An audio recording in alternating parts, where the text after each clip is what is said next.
வணக்கம் அன்பானவர்களே. பல நேரங்கள்ல நாம நம்மளையே குறித்து குற்றப்படுத்திக்குவோம். எப்படி தெரியுமா? ஐயோ, நான்லாம் நல்லவனே இல்ல, என்னெல்லாம் யாருமே நேசிக்க மாட்டாங்க, எனக்கு நல்ல நண்பர்களே இல்ல, என்னை யாரும் ஃப்ரெண்டாவே ஏத்துக்கொள்ள மாட்டாங்க அப்படின்னு என்ன பண்ணுவோம்? நம்ம தனிமையில நம்மளையே நம்ம குற்றப்படுத்தி கஷ்டப்பட்டுட்டு இருப்போம். அன்பானவர்களே, உங்களுக்காக ஒருவர் இருக்கிறார்.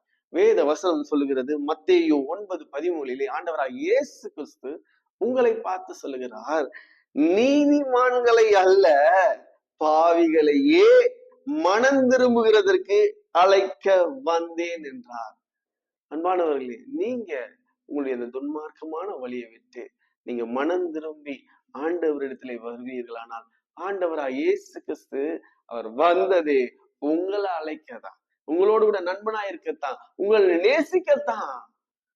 ஆண்டவராக இயேசு கிறிஸ்து உங்களை ஆசீர்வதிக்கிறார். God bless you.